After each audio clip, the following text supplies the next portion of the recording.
Greetings, one and all, and welcome to the Johnny Vegas Show. Due to circumstances beyond budgetary controls, we do not have a green screen behind me. As you can clearly see, there is nothing there. Why? No budget. No budget whatsoever. Gamish, you gotta help me with this. There's no money.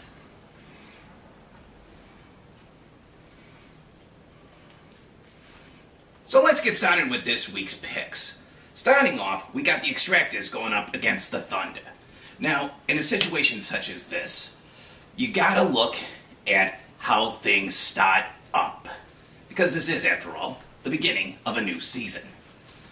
And that said, I gotta give this one to the Thunder, and I'm gonna give it to them by 10 points. Why 10 points?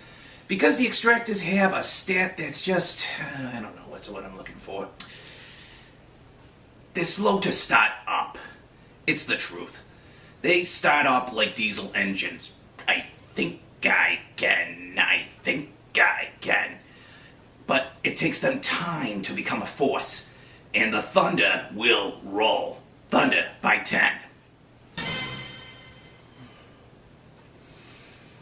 Next up, we have the Roughnecks versus the Vandals. And this one's going to be my lock of the week. I'm going to give it by 6 points. Count them. 6 on my fingers. 6 points to the Roughnecks. Take that back, not the Vandals, the Roughnecks.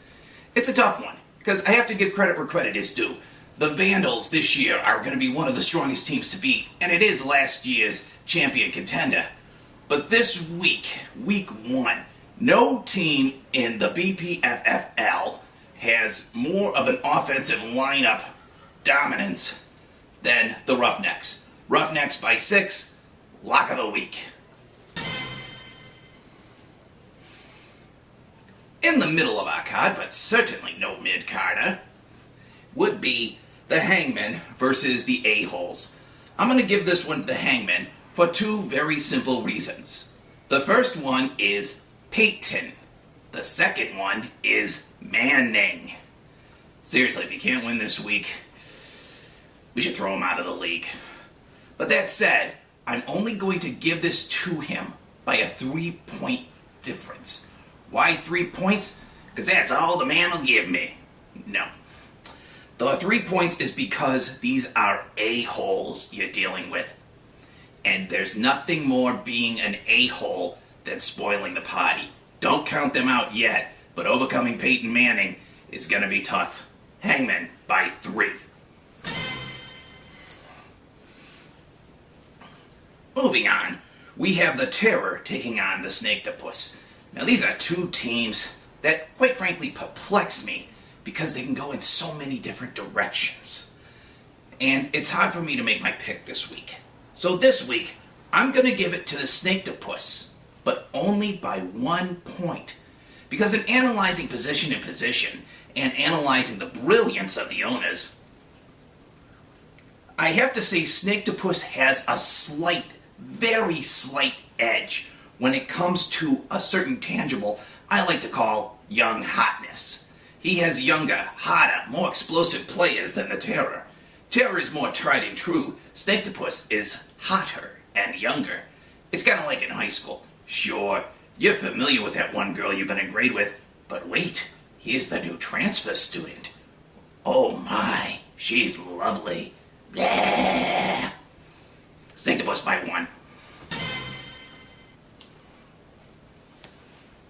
And last but certainly not least, we're going to have the matchup to end all matchups. Slaughterhouse versus the Senators. And this year, I am seeing a changing in the guard. For years, the Senators have been the flower girls, never the bridesmaids. This year, the Senators are going to be the brides, and Slaughterhouse is going to be crying like a little girl. I'm giving it to the Senators by 6. Last year's 10-game streak notwithstanding, this team is stale. Sure, there's some new players being added, but is it enough? It is not. Senators by 6. Well, that's all the time we have for this week. I wish this was a better show, but again, no green screen, just a brown screen. icky brown screen, not good. Okay then, we'll try this again next week. Until then, I'm Johnny Vegas. Goodbye, and whee!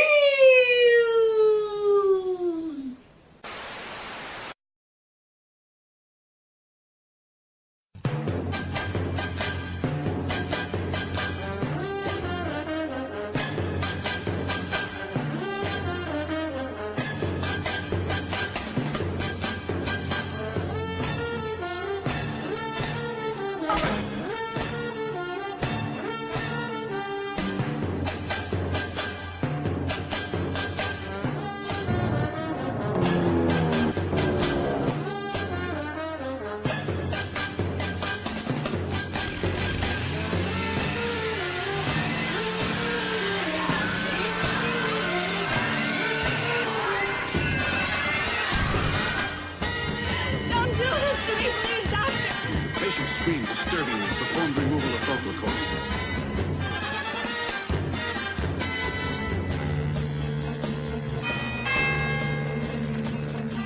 Who wanted a large sausage?